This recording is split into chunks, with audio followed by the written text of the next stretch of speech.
Wendy. Now, let us review our learning objectives for today.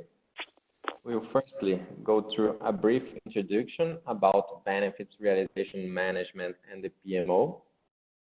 After that, we'll examine the current state of the PMO based on a recent study and should provide links for free download of additional resources.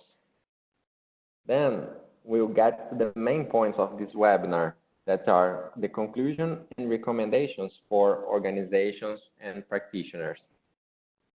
At the end, we should have time to answer some questions from the audience.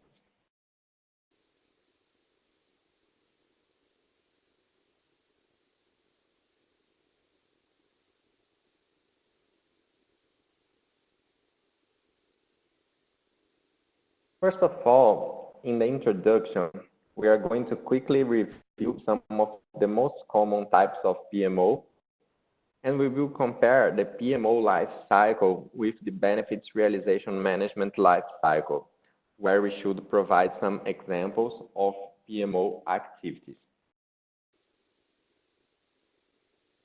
But before we start talking about our main topics, it is important to point out that in addition to the fact that benefits realization management is a hot topic, and because of that, there is a lot of research on this topic going on at the moment, project management practitioners are also effectively applying benefits realization management techniques in their day-to-day work.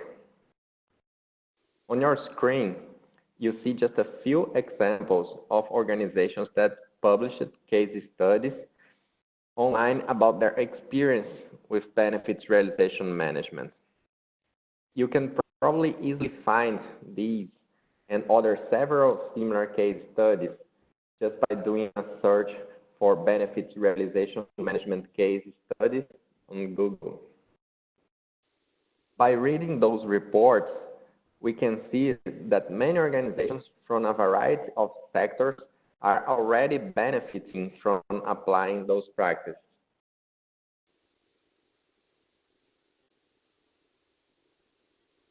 Hey, Carlos. Yes, thanks for the briefly contextualization. Let's now come back to our main topic, and we are going to talk a little bit about the PMO types and its roles in order to set the context for the next two sections. Firstly, it's important to acknowledge that the acronym of the PMO can be understood in different ways. While the MO usually stands for Management Office, the P might have different meanings. What I mean by that is the most common three are project, program, and portfolio, which treat of those three different levels in terms of the scope of work within the organization. Similarly, PMO normally operates taking on a combination of a few different roles as well.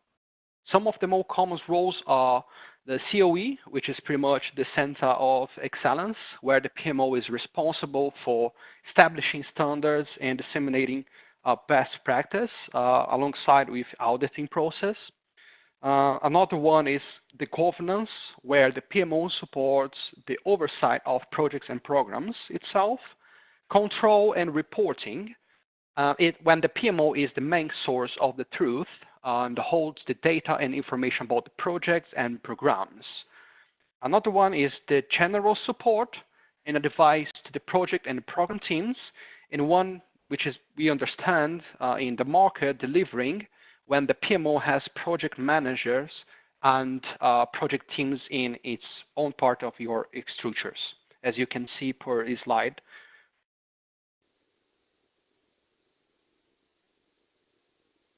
Next slide, please.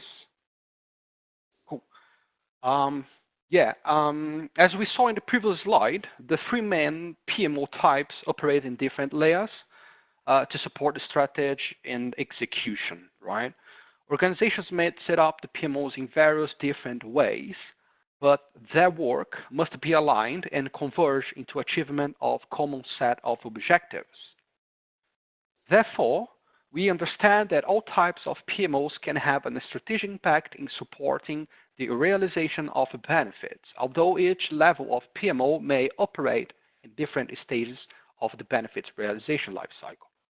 As you see illustrated in this slide, on top of the layer, we have the project portfolio management offices around it. These are responsible for groups and initiatives that encompass the realization of all or multiple end benefits.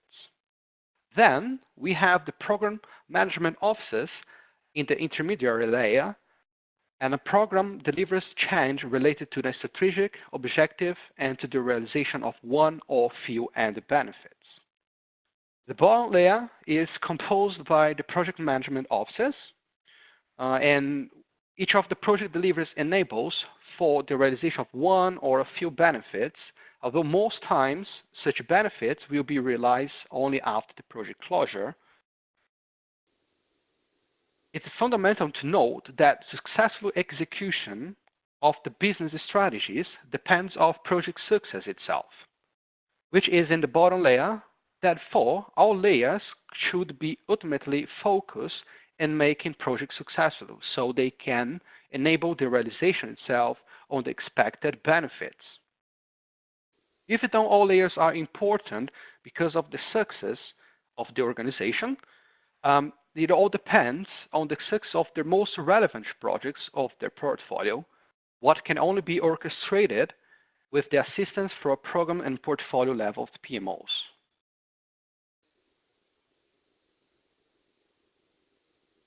Now we're going to see on the next slide. We draw kind of this as a roadmap, which is suggestive.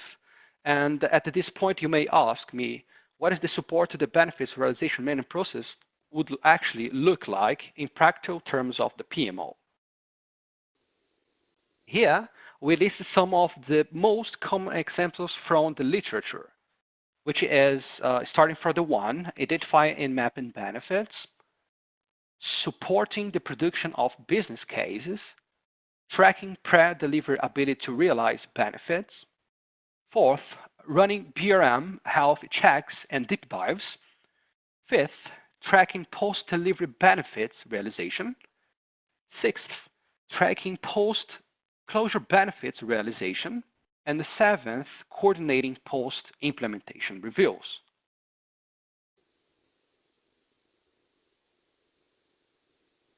Okay, Claudio, thank you for the brief review of the theory and best practice.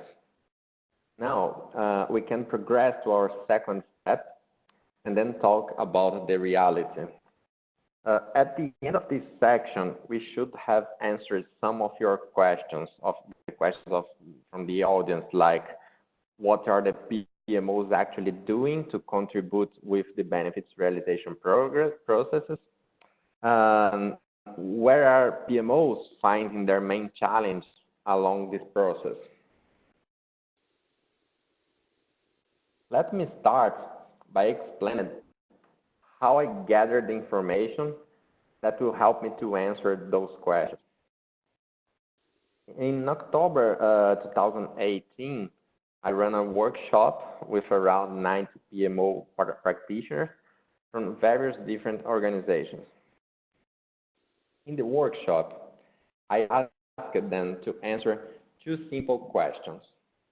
First, they were asked to tell me how their PMOs are participating in the benefits realization management process and what are the activities that PMOs are performing in their organizations. Secondly, I asked where increased focus would enable a more strategic impact on benefits realization management. On a side note, they answered my question using post-its, as you can see in the picture on the right-hand side of the slide. We ended up with a set of 137 practices or activities, where most of them were very well-known PMO activities. At this point, you might ask me how they could identify